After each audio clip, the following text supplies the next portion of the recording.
Hola, ¿cómo están? Bienvenidos nuevamente a tu podcast Tirando Piezas, en este segundo episodio de ese podcast de ajedrez, bueno, que tenemos como excusa el ajedrez para compartir espacios de aprendizaje, anécdotas y experiencias que muchas veces desconocemos o que nos gustaría saber del ámbito del ajedrez en arbitraje, torneos, enseñanza y demás. Nos acompaña el día de hoy un gran invitado, un árbitro con bastante experiencia acá en el ajedrez peruano y también, no por qué decirlo, también en el internacional. Un gran amigo nos acompaña, el maestro Hernán Olarte. Maestro, ¿cómo está? Buenos días y gracias por haber aceptado la invitación y acompañarnos en este segundo capítulo del podcast. ¿Cómo estás, Diego? Muy buenos días. Un saludo a todos los que nos siguen. Encantadísimo de estar compartiendo aquí las experiencias del ajedrez y del arbitraje peruano. Sí, bueno, maestro, muchos en el ámbito del ajedrez, los que están metidos en el ajedrez y han jugado torneos nacionales, metropolitanos y demás, pues ya lo conocen por sus años de experiencia que tienen en los diferentes eventos. Pero de repente para los que todavía no lo conocen o no están inmersos en este ámbito del ajedrez competitivo acá en Perú, ¿podría contarnos un poco acerca de su trayectoria, de cómo inició en esto del ajedrez, en el arbitraje? Y cómo es que pues llega a calar al punto de incluso haber arbitrado hace poco una Olimpiada. Claro que sí, Diego. Ya hace muchos años, casi 30 años, en 1995, arbitré por primera vez un campeonato en mi ciudad, en Huaral, ¿no? Fue un evento abierto, habían niños, jóvenes, también adultos. Bueno, el ajedrez era incipiente. Y bueno, no era el árbitro principal era un señor de allá de Huaral. Y bueno, yo ahí apenas me parece que tenía 17, 18 años, eh, lo acompañé y bueno, me gustó mucho. eh, Hay que estar revisando la jugada, los movimientos, dando las pautas, siguiendo los resultados, ese intercambio con los jugadores, con la organización, el estar siempre cerca también de los movimientos, eh, me atrajo bastante, ¿no? Me llamó la atención, 1995, y ya a partir de ahí empecé a arbitrar lo que son los juegos escolares ya en Guaral, en Chancay, en la misma región, y bueno, fui escalando, fui creciendo poco a poco. Cuando se dio un curso, eh, 2007, recuerdo por ahí, 2008, en la federación.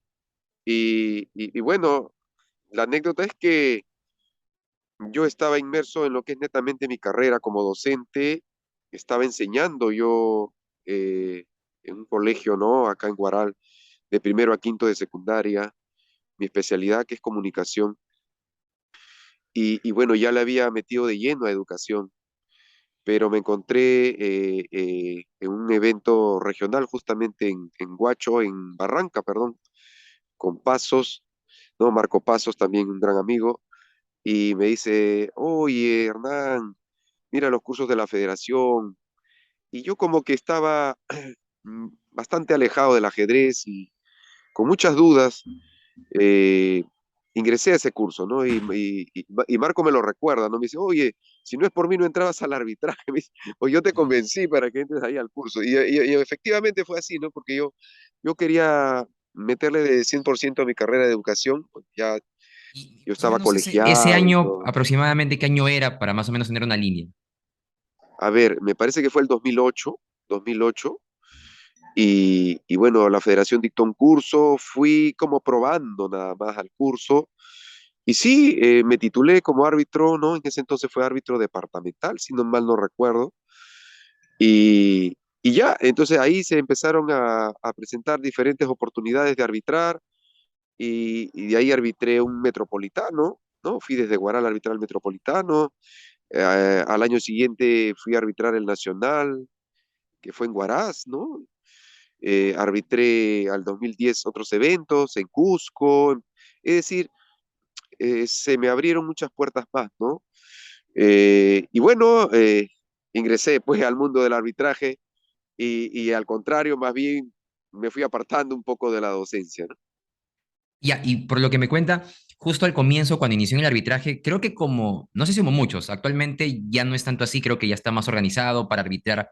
Hay que, en cierta manera, haber llevado un curso, tener un título, pero en sus inicios, en esa época, usted me comenta que arbitró como adjunto y de repente por ahí en los juegos deportivos del distrito o la región en la cual usted vivía, pero simplemente con los conocimientos de jugador. O sea, todavía no había esa formación como árbitro de repente que actualmente tenemos.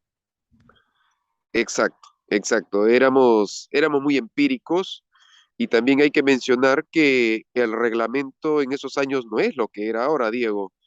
Habían un montón de reglamentos, porque había la modalidad clásica, la modalidad semirápida, la rápida, el ajedrez blitz y el ajedrez bala. Es decir, habían 5 modalidades. Yeah. Y los reglamentos eran un dolor de cabeza porque estabas en uno, entrabas a definición, entrabas en otro reglamento y en otro. Era un dolor de cabeza, ¿no? Entonces, y encima nosotros, pues con una formación empírica y demás, bueno, yo también fui al curso, fue un curso de actualización en el año 2002, me parece, con Abel Aparcana, y ya tenía algunas nociones. No fue un curso de titulación, pero fue un curso del ABC, del arbitraje, entonces ya algunas nociones manejaba. Pero sí, era bien tedioso, la verdad. No, no es como hoy en día, el reglamento es muy ligero, puede saltar fácilmente. Las ilegales, por ejemplo, son las mismas en los tres ritmos, entonces hoy día es mucho más fácil. Claro, y justamente menciona, yo recuerdo en aquella época cuando de repente también empecé a conocer un poco el arbitraje, si no me equivoco, por los años 2009 o 10 que, bueno, sabía que había estos programas de ajedrez para poder arbitrar. Sí, incluso yo escuchaba el nombre de Félix Aparcana. Durante gran parte de la historia del ajedrez peruano, por lo menos en lo que respecta al arbitraje, él fue un árbitro internacional, un árbitro FIDE que era de repente el principal, el que daba los seminarios. Veo que usted también llevó un curso con él. ¿Qué papel tenía Félix Aparcana en ese espacio? No, claro que sí. Félix Aparcana, pues, ha sido durante muchos años el jefe de la unidad técnica de la Federación de Ajedrez, varias gestiones, árbitro internacional y sí, capacitador de la federación, en los cursos de actualización, en los seminarios que se dictaban desde esos años. Eh, ha llevado o ha dirigido muchos torneos aquí en Perú, casi todos.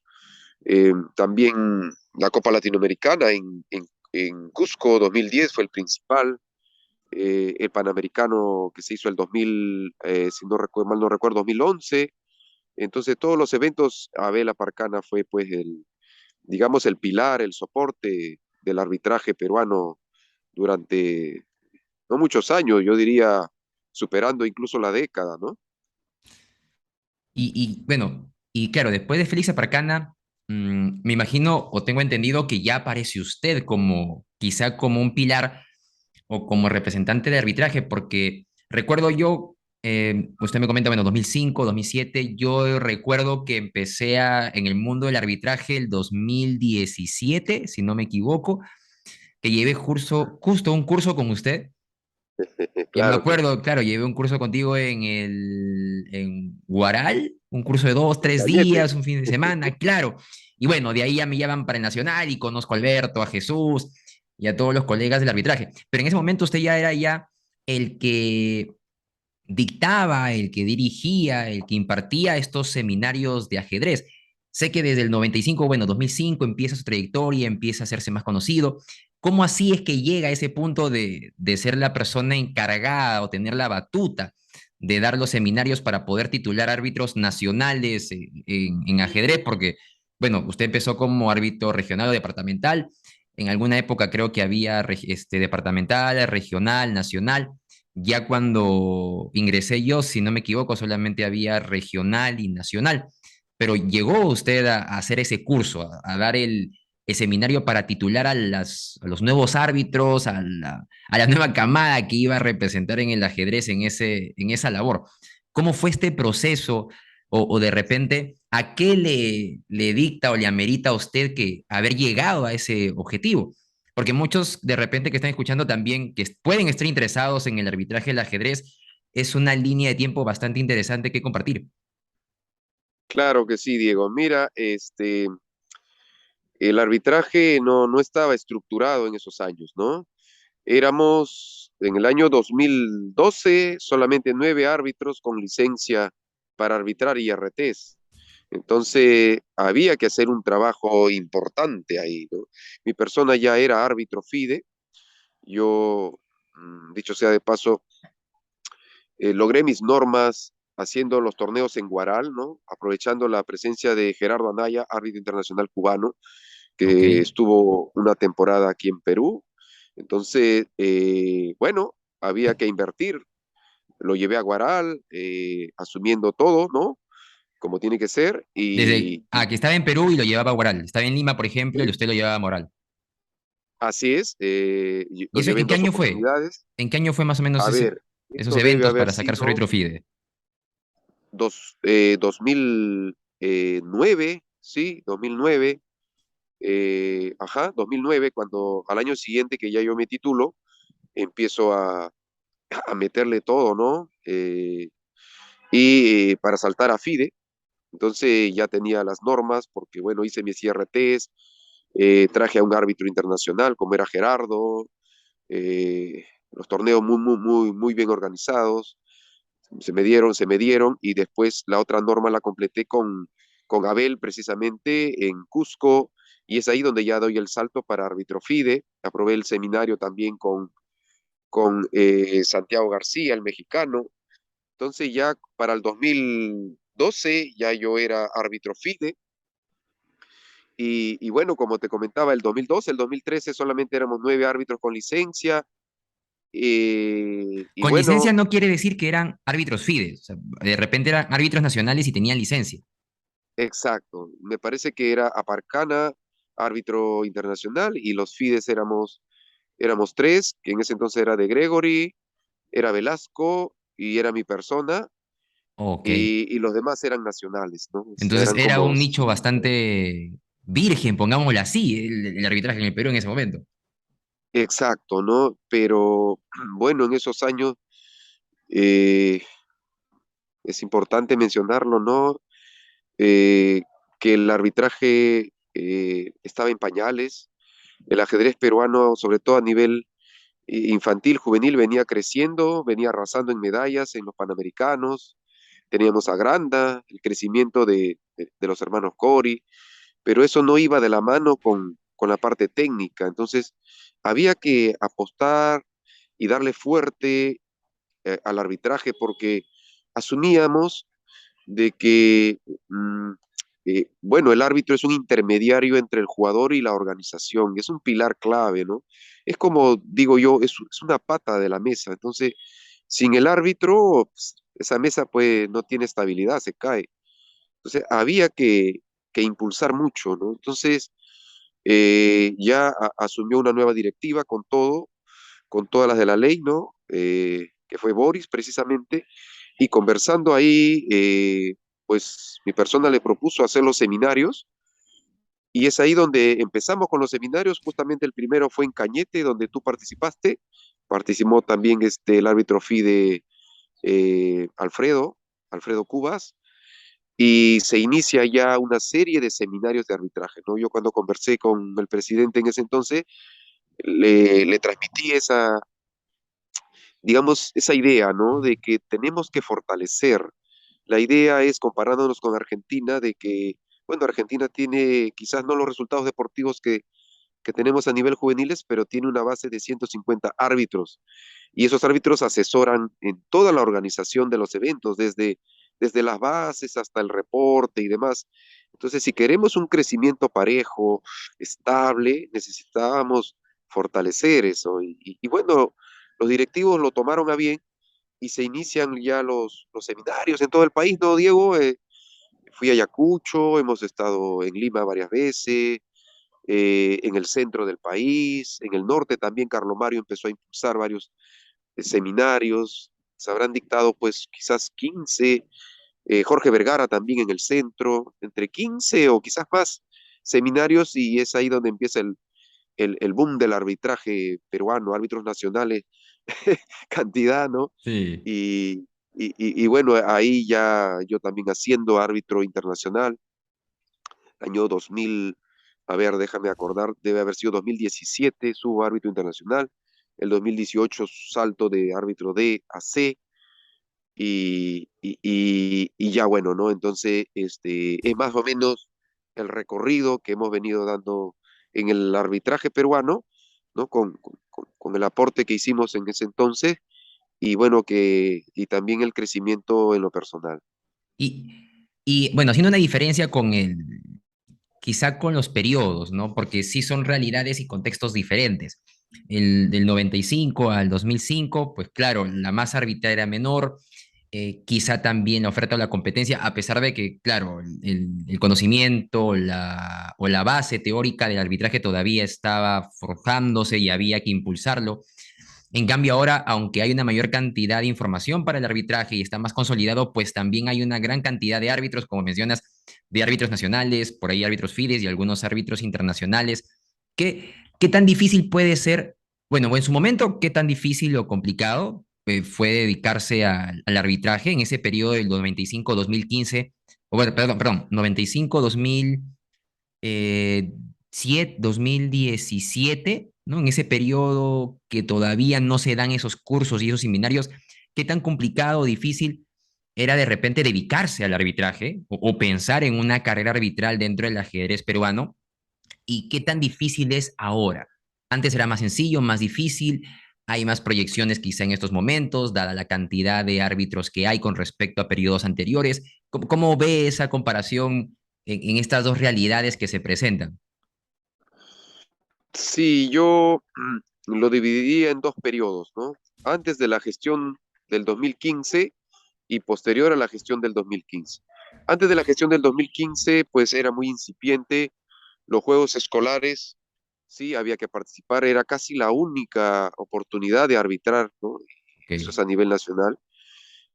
Había muchas falencias en los juegos escolares y bueno, lo sigue habiendo en realidad, pero en ya. esos años era complicado. El árbitro tenía que llevar todo, juego, relojes, todo prácticamente, hacer de todo. Eh, Y era el único evento prácticamente oficial o formal en donde uno podía laborar como árbitro.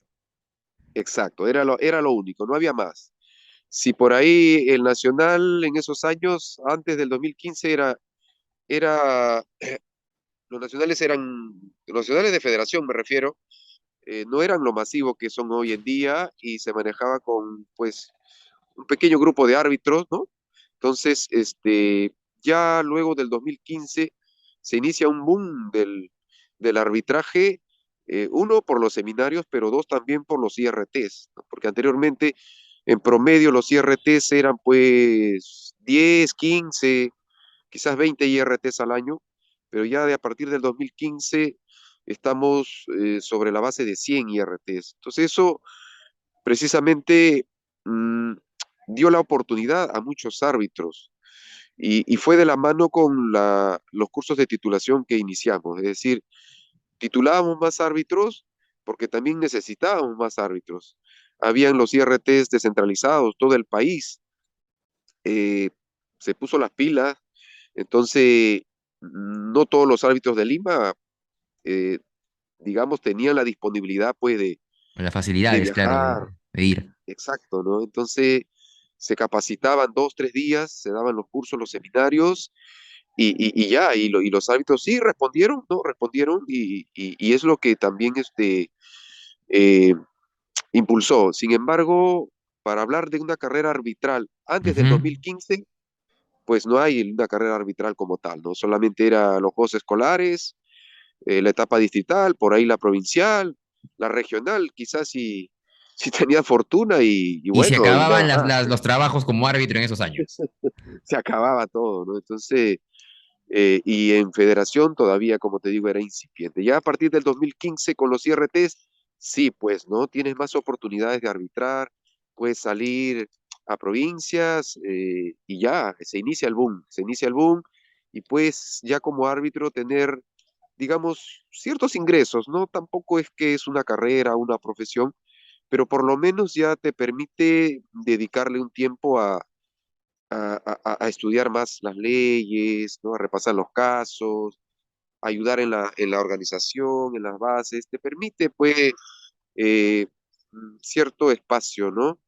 Actualmente, eh, bueno, estamos casi en la realidad del 2015. eh, Sin embargo, ahora se puede decir, el equipo arbitral, el grupo arbitral es mucho mayor. Estamos hablando de casi 150 árbitros. Y bueno, las leyes han cambiado bastante y entonces estamos ahora en otra etapa ya de empezar a filtrar ya los árbitros porque necesitamos árbitros más capacitados, con el dominio de las nuevas herramientas. Con pandemia vinieron nuevas situaciones en el arbitraje, las plataformas, los sistemas antitrampas, hay ahora también oficiales de emparejamiento, oficiales de juego limpio. Es decir, se ha diversificado más el arbitraje del ajedrez y a eso se está apuntando actualmente, ¿no? Y bueno, el arbitraje es más que nada una pasión, Diego, más que una profesión.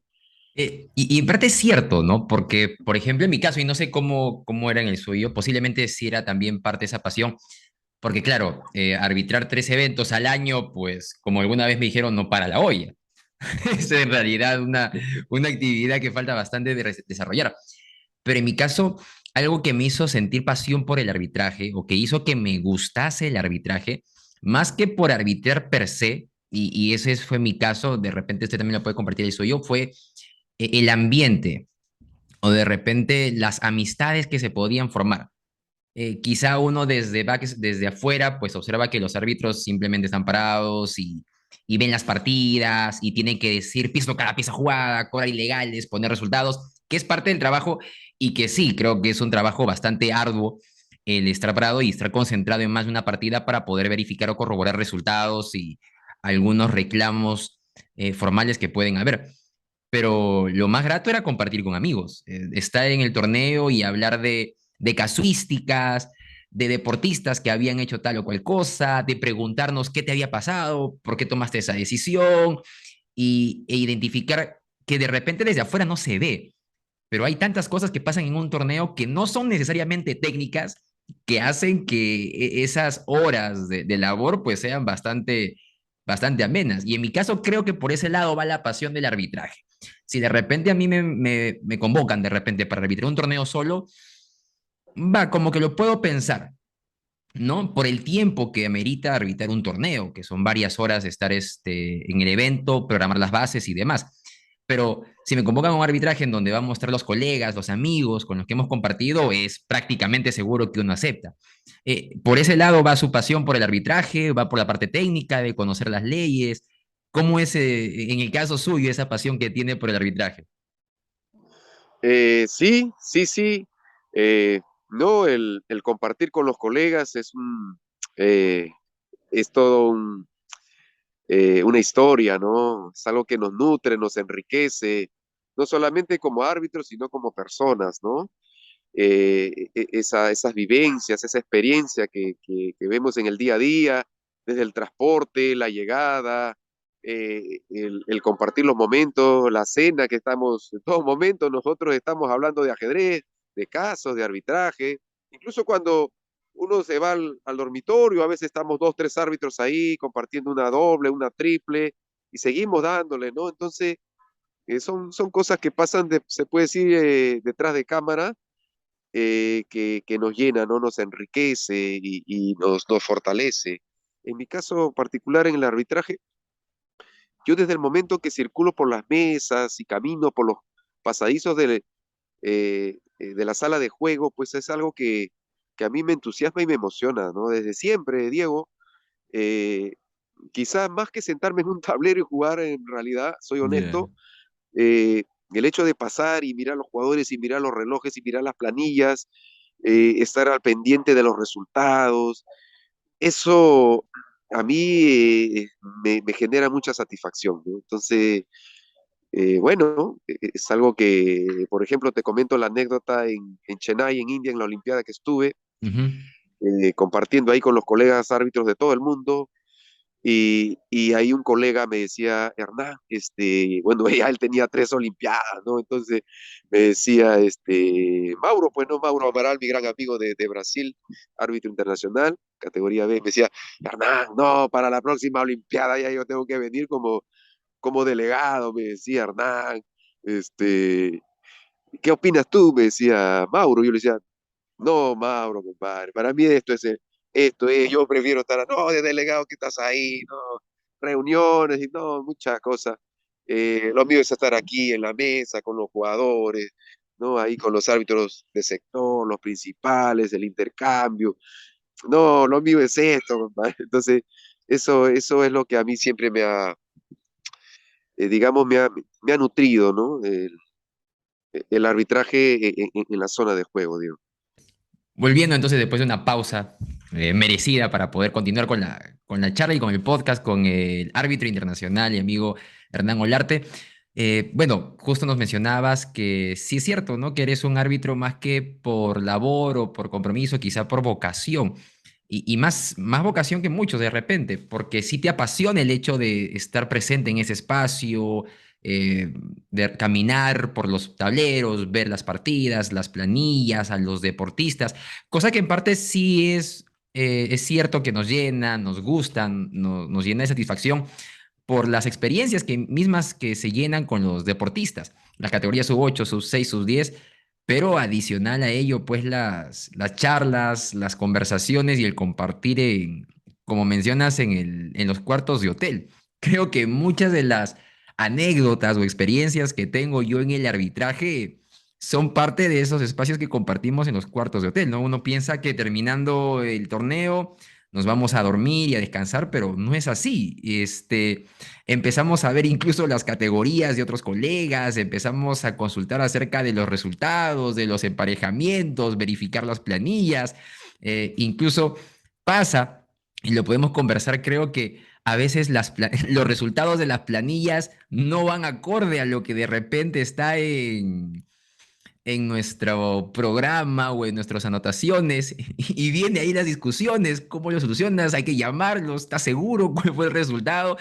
Y aunque son momentos parte del trabajo y que a veces pueden generar cierto estrés, creo yo, ¿no? Dentro de la labor, en realidad, no sé, y de repente usted me lo puede confirmar ahí, que ha vivido con varios colegas.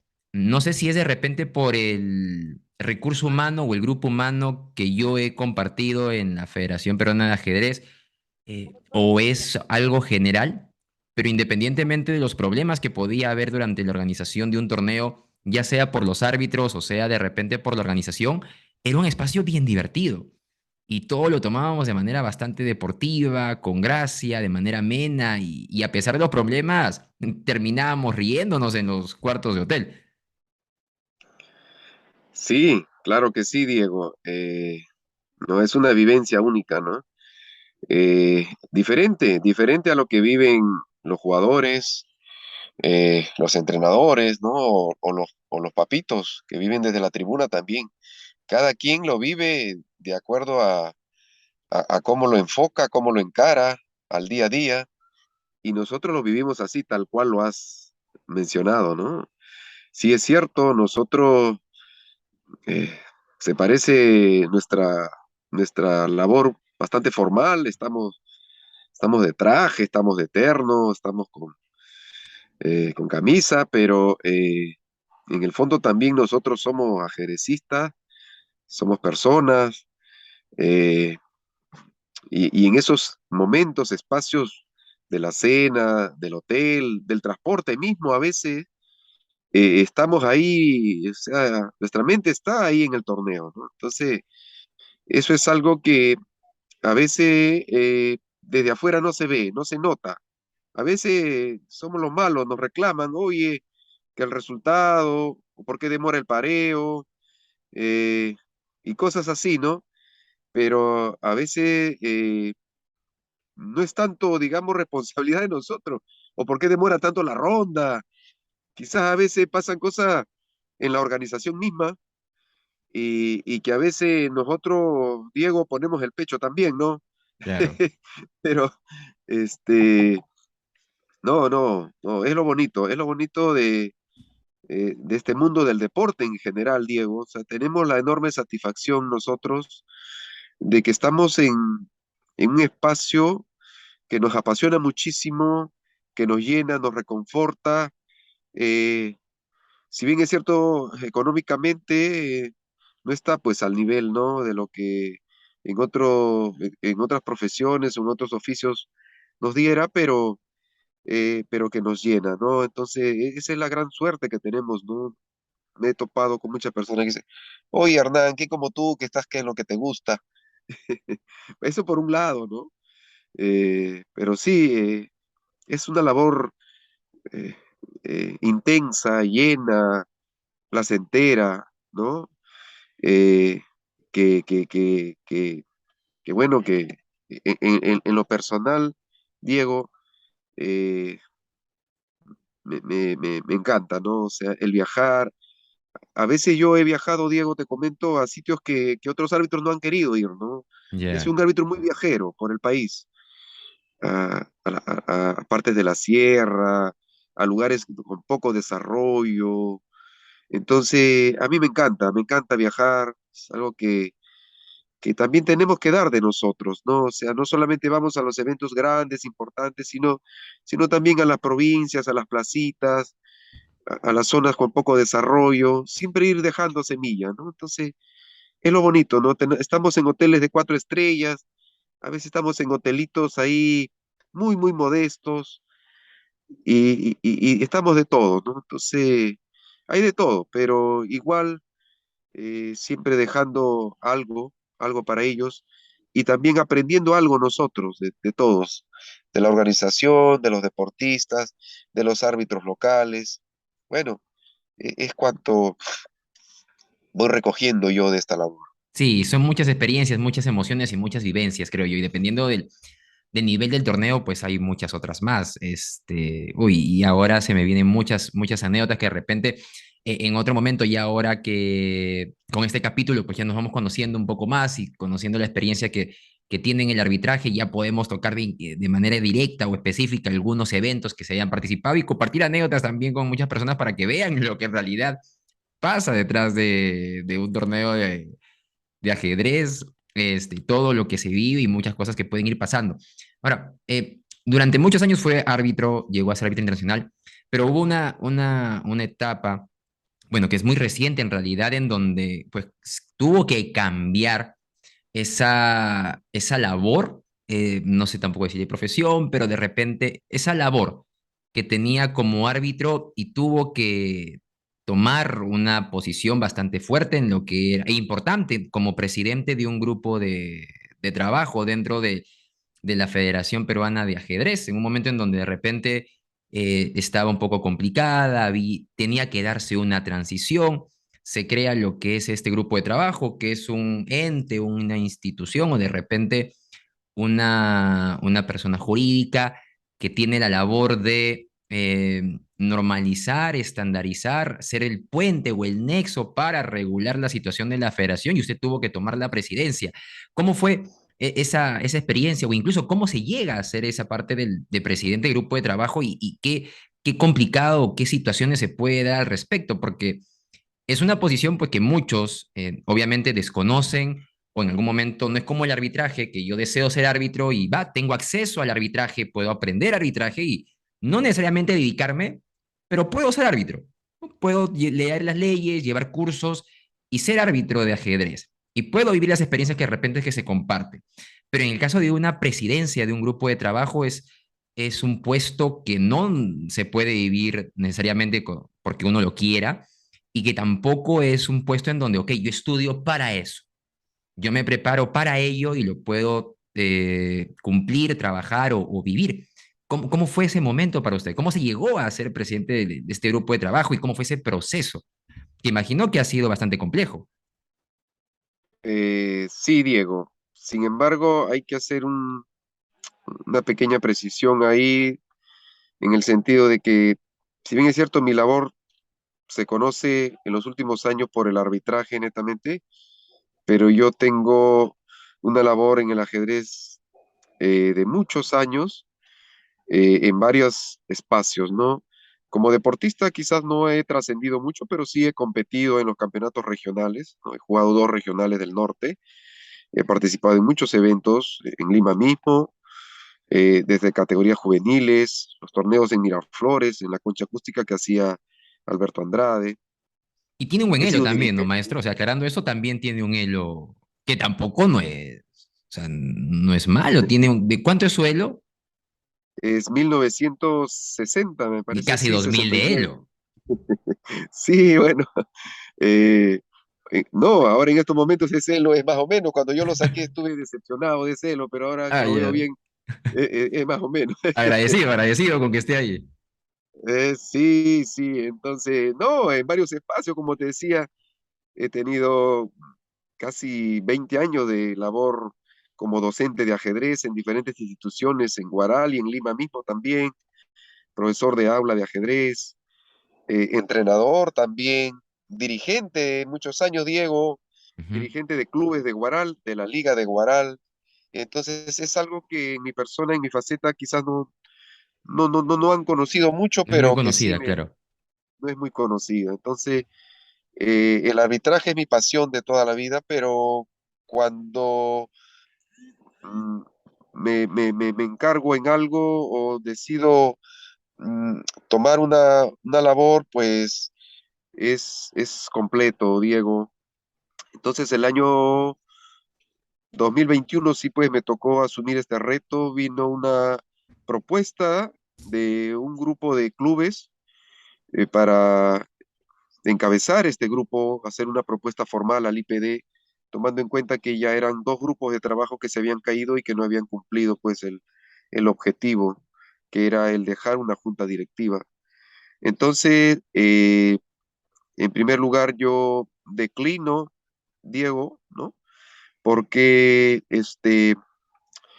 yo venía ya de haber sido funcionario en el segundo grupo de trabajo y había estado expuesto a muchos ataques, ¿no? Muchos ataques, pienso yo, injustificados y que a veces eso llegan hasta la familia, ¿no? Entonces la familia se ve afectada y bueno, la familia siempre decía, no, Hernán, no te metas ahí, y pues van a pasar de nuevo lo mismo, van a atacarte a ti, choca a la familia, y pues por eso es que yo declino, ¿no? Y bueno, y en unas reuniones posteriores, Hernán, mira, la verdad, es reducido las personas que pueden encabezar este grupo de trabajo, porque los requisitos que pide IPD pues eh, son requisitos con personas profesionales, ¿no? Y que tengan, que sean también pues del mundo del ajedrez. Entonces, es complicado, Hernán. Entonces, y bueno, yo seguía, Diego, ahí eh, en mi posición, mira, esta es mi familia, estoy aquí, pero fueron segundos que quizás yo dije, no, es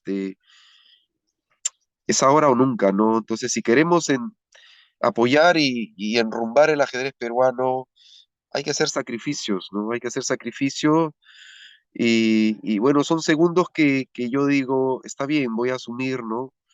Voy a tomar esto del grupo de trabajo y anécdotas que yo no se lo comenté a mi familia, ¿no? O sea, yo lo oculté, lo oculté porque dije, no, mi familia Cuando aceptó, lo aceptó usted y no lo compartió en casa. no exactamente, nadie sabía Ya, en casa, ¿no? ok. Entonces, cuando ya se ingresa esta solicitud de los clubes para hacer el tercer grupo de trabajo, bueno, hasta que eso va avanzando y pasa a consejo directivo y pasa un mes y todo. Entonces ya sale la resolución y bueno, no creas, Diego, yo dije, oye, ¿en qué me estoy metiendo, no? Además era un momento complicadísimo, segunda ola de la pandemia, Diego, yo estoy en provincia, una situación muy, muy difícil, o sea, la segunda ola fue peor que la primera, cantidad de muertos, entonces sin presupuesto y demás. Entonces cuando sale la resolución, Diego, Eh, Ya la familia también se bueno, entera. exacto, ¿no? Entonces yo llego de la familia y le digo, miren, pues, Oye, miren, el IPD me ha, sorpresa, sorpresa. el IPD me ha nombrado presidente del... ¿Qué? Me dicen, ¿cómo es posible? Y yo pensé que la familia lo iba a tomar de una manera eh, mal, ¿no? ¿Verdad? ¿Qué te has metido? Pero me dijeron la familia, oh, bueno, está bien, es un reto, es un desafío, te vamos a apoyar, ¿no? Entonces, eso también sirvió de espaldarazo para que en los momentos más álgidos del grupo uno sepa, ¿no? Se sienta respaldado y qué más que por la familia, ¿no? Y bueno, sí, Diego, fueron meses dificilísimos. Yo tenía que ir desde Guaral hasta Lima en plena pandemia, complicado, ¿no? Todo el mundo mal. Mis mismos miembros del grupo de trabajo también les dio el COVID. Sin presupuesto, a veces había que ir con la suya. Entonces fue muy, muy difícil, muy difícil. Y los cuestionamientos que nos llovían de todos lados, eh, recordarás que en esos años nosotros no quisimos hacer eventos, ¿no? Y bueno, ahí tuve enfrentamientos con los mismos personas que nos apoyaron para llegar a ese grupo de trabajo, de que el objetivo fundamental iba a ser dejar pues una junta directiva y no iba a ser el organizar eventos, porque a veces se ve como que los grupos de trabajo hacen eventos, tienen ingresos y luego hacen las elecciones como sea, ¿no? Entonces, no, nosotros dijimos, nos centramos en la elección y dejamos una junta directiva que es lo que nos pide no solamente el IPD, sino la comunidad ajedrecística en general. Y eso fue el objetivo, la misión en la cual no desmayamos. En el camino se dieron situaciones con el comité electoral que se formó en primera instancia, pues eh, la verdad hay que decirlo, las palabras tal cual son, empezó a usurpar funciones del presidente del grupo de trabajo, a pisotear los estatutos y tuvimos que ser fuertes, ¿no? Yo pude haberme hecho de la vista gorda, ponerme de perfil, mirar hacia un lado, que en ese momento difíciles, sí, la familia me dijo, bueno, ya tú cumpliste, dejaste un comité electoral y ya ellos se encargan, pero no de esa manera, ¿no, Diego? O sea, atropellando los estatutos, usurpando funciones, yo dije, no, no, las cosas tienen que ser como tienen que ser y empezamos a asesorarnos con abogados deportivos y efectivamente lo que nosotros intuíamos en ese entonces que estaba mal hecho, pues estaba mal hecho. Y llevamos a cabo un proceso eleccionario nuevo, limpio, que es lo que el IPD finalmente aceptó. No, no hubo ninguna objeción, nada, salió como tenía que salir y en cambio el proceso que inició este primer comité electoral, pues bueno, hizo agua por todos lados, ¿no? Que es lo que nosotros siempre lo observamos, ¿no? Y bueno, esa fue mi experiencia, mi aporte, ¿no? Dentro de la dirigencia nacional breve, ¿no? Porque en la dirigencia deportiva, como presidente de club, como presidente de liga, pues sí he tenido alrededor de 10 años, Diego. Y ahora, bueno, sí, bastante complicado porque en ese caso ya no predomina quizá la parte técnica, ¿no? Sino la parte política. Ya tomar una dirigencia no solamente deportiva, sino gerencial, más aún que tiene la labor de ser ese nexo, ese puente entre junta directiva saliente y entrante, en términos generales, más que estás expuesto a una comunidad es bastante complicada. Y imagino que también habrá sido un proceso de aprendizaje, porque asumo que la experiencia deportiva que tuvo, o bueno, dirigencial deportiva que tuvo, aunque sí ayuda, no es que fue suficiente de repente para poder estar preparado para una labor así. Claro que sí, Diego. Fue un aprendizaje día a día. Eh, Estábamos el año pasado intensos, de lunes a domingo, incluso de amanecida, nos quedamos hasta a veces 2, 3 de la mañana y había que aprender y había que aprender rápido, ¿no? O sea, había que empaparse en los temas legales, estatutarios, leyes deportivas, eh, y bueno, con FIDE mismo, recordarás, fuimos el único grupo de trabajo que fue reconocido plenamente en FIDE, eso fue Ujú. algo histórico y que nos dio un espaldarazo más, ¿no? Y es algo que nosotros luchábamos silenciosamente. Además que fuimos reconocidos por todas las instancias del sistema deportivo, me refiero al grupo de trabajo. Y bueno, trabajamos sin un sol, sin un centavo, modestamente, ad honorem, como tienen que ser los grupos de trabajo. Y se sumó mucha gente buena, mucha gente noble de corazón que no eran del ajedrez, hay que mencionar, y que vio en nosotros a personas honestas, personas que querían sacar adelante el ajedrez del hoyo y no podían, digamos, entender el porqué de tantos éxitos del ajedrez peruano. Sin embargo, el pozo en que se encontraba a nivel legal, a nivel de representación, ¿no? Entonces nos decían, pero oye, las otras disciplinas decían, pero ¿quién como el ajedrez, que tiene tal campeón, tal medallista, Sí. y eso le abre puertas, pero ustedes lo tienen, sin embargo, están ahí enredados año tras año, grupo 2, grupo 3, destituciones, o sea, es algo que no le entendían, ¿no? Entonces nosotros quisimos eso, Diego, para cerrar un poquito y mencionar, eh, finalizando ya nuestra gestión, 15 días antes de que acabe mi periodo formal, nos llamaron del IPD y nos dijeron, les aprobamos su presupuesto como grupo de trabajo. Va a salir su subvención y, y yo me reúno ahí, ¿no? Con mi grupo y le digo, no, no podemos aceptar esa remisión, Diego. Son 15 días, nos van a dar pues casi 400.000 soles. Nos vamos a enredar. Empezamos modestos y terminamos modestos. Pues me miraron como diciendo, oye, Hernán, con esto podemos hacer muchas cosas. Claro que sí, Pero en 15 pero en dos días semanas complicado. es imposible, no íbamos a Sí. rendir, Y no no, iban a no salir iba a bien las alcanzar el cosas. tiempo. Exacto, íbamos a quedar como los demás directivos, con procesos, con problemas, y así como entramos, así salimos, ¿no, Diego? Entonces, son detalles que, bueno, ahora lo comento ya con el paso del tiempo, que nos permitieron salir de una manera transparente, ¿no? Y ahora, bueno, ya después de haber pasado todo ese proceso y con la experiencia de repente que tiene, habiendo arbitrado ya una Olimpiada, que es un gran logro, creo que es el primer árbitro peruano que arbitra una Olimpiada, me corrigen al respecto.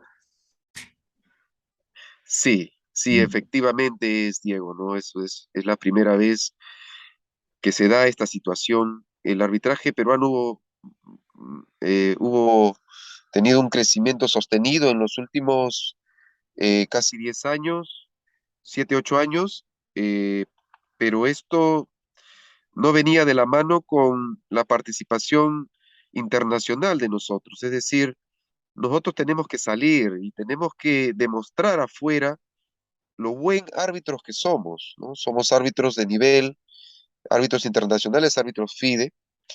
Entonces es ahí donde surge, pues, de parte de la dirigencia actual de la federación el luchar un cupo en la Olimpiada. Y cuando se propuso en la Asamblea de FIDE América que participe un árbitro, entonces se sorprendían, estaba el mismo Arcadia ahí, estaba el presidente Jorge Vega, el mismo presidente de la comisión de árbitros, Lauren Frein, la misma Sabrina, y se sorprendían de que, ¿cómo es posible eso? Son 44 Olimpiadas y no ha habido ni una vez ni un árbitro peruano.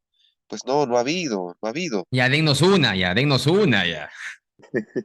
Exacto, ¿no? Entonces, quizás la dirigencia en esos años, pues bueno, el arbitraje era incipiente, pero bueno, había que apostar por el arbitraje. Y ya se abre la Entonces, puerta.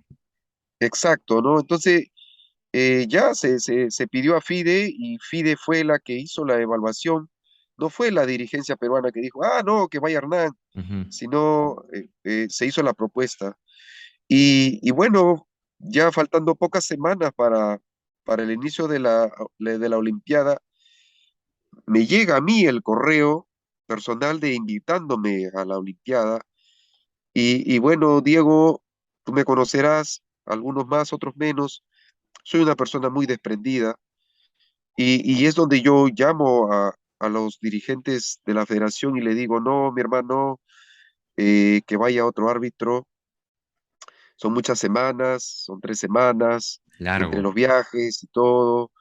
mi trabajo y la familia. Diego, tengo hijos pequeños todavía, el último recién apenas 2 años. Entonces yo declino, ¿no? Le digo, no, que vaya otro árbitro. Y bueno, entonces, de nuevo, no, no, Hernán, anda, bueno, tú has impulsado mucho el arbitraje y la propuesta te la están viniendo a ti directamente desde FIDE. FIDE ha evaluado seguramente tu perfil. Y bueno, ya, ya no, después de un par de días de reflexión y de conversar con la familia, porque todo hay que conversarlo siempre, son decisiones importantes, es que acepto, ¿no? Acepto ir. Y bueno, felizmente que sí, pues pude ir realmente porque fue una anécdota, una experiencia, una vivencia, pues diferente, ¿no? Y eso todo recogí y bueno, hemos venido transmitiendo a los árbitros en las capacitaciones que le hemos venido dando después de mi participación en la Olimpiada, eh, y también durante el último nacional que fue en el Polideportivo de Villa El Salvador. Y, y bueno, sí es una gran experiencia y que creo yo que va a ser la primera que va a abrir justamente las puertas para otros árbitros, ¿no? Tengan esa idea, esa esperanza.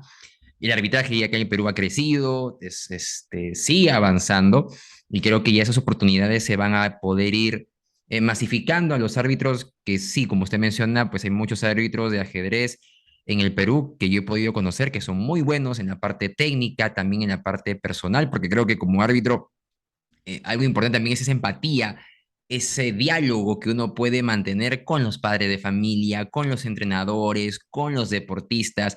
Hay que tener un buen desarrollo de habilidades blandas para poder manejar, porque sí, en muchos casos los que dan la cara no necesariamente son los organizadores, sino son los árbitros, ¿no? Somos esa primera línea que es el que recibe o recepciona todas las críticas independientemente de que sean técnicas organizacionales. Entonces, sí, la verdad que sí, sí es cierto lo que comentas.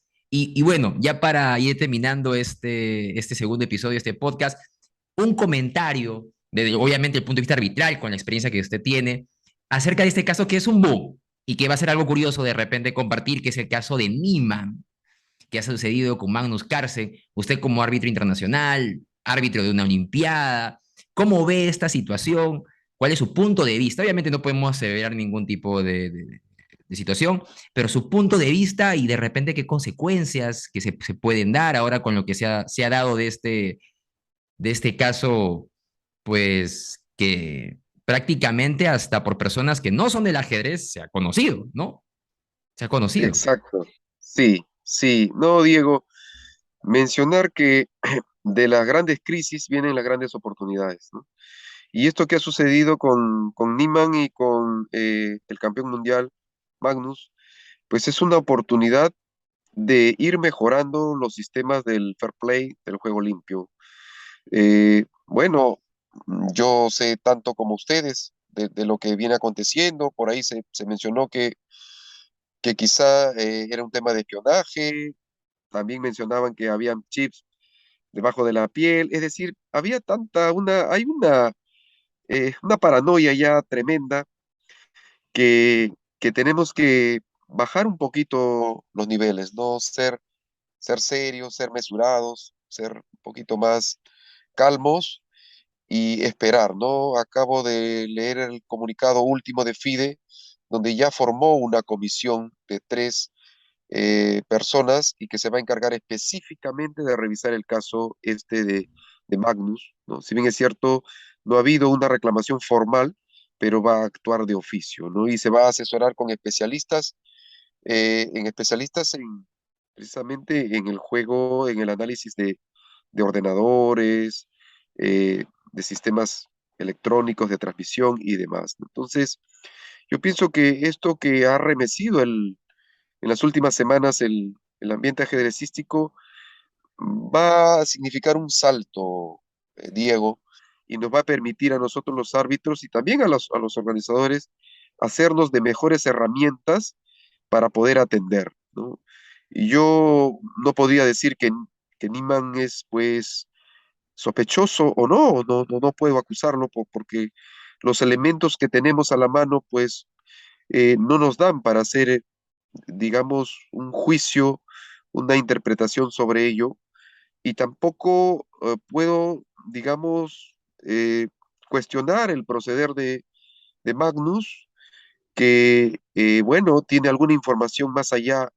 Y hay que mencionar esto, que a veces los ajedrecistas, pues, saben, se dan cuenta, ven, perciben desde el contacto cercano situaciones que no son ordinarias, por llamarlo de alguna manera, ¿no? Que Claro, no son cotidianas del que, pensamiento, del proceso del pensamiento cotidiano, normal que no de se un ven en el ajedrecista. tablero, ¿no? Sino en la parte personal, en la parte física, en la toma de decisiones de su contrincante, por ejemplo. Exacto, los tiempos, los momentos, las situaciones. Tú sabes que cuando uno está en una partida, pues uno se tensa, Ujú. uno transpira, uno está nervioso, uno camina, y esos detalles los perciben, pues, Como los en el jugadores. póker, como en el póker. Hay esas expresiones que uno no lo... Y hasta como árbitros, creo yo, incluso, ¿no? Como árbitros Exacto. también vemos las expresiones de los deportistas y sabemos con la experiencia ya qué deportistas pues pueden de repente tener ciertas pretensiones sobre el tablero que no son las más correctas, o de repente qué deportista se puede quebrar, que nos ha pasado varias veces, ¿no? Podemos ver que un deportista se puede quebrar y que no está bien emocionalmente y hay que atender estas situaciones. Pues sí, es verdad ese caso de Magnus con Iman, y que también es una oportunidad, no solamente en la parte técnica, sino también en la parte de masificar, porque actualmente hasta en grupos que yo tengo que no son de ajedrez, de pronto ya con todas las teorías de conspiración que empiezan a dar con los chips y que las vacunas y que los aros y que llamadas y demás, ya empiezan a preguntar acerca de eso y se van interesando un poco más en el ajedrez.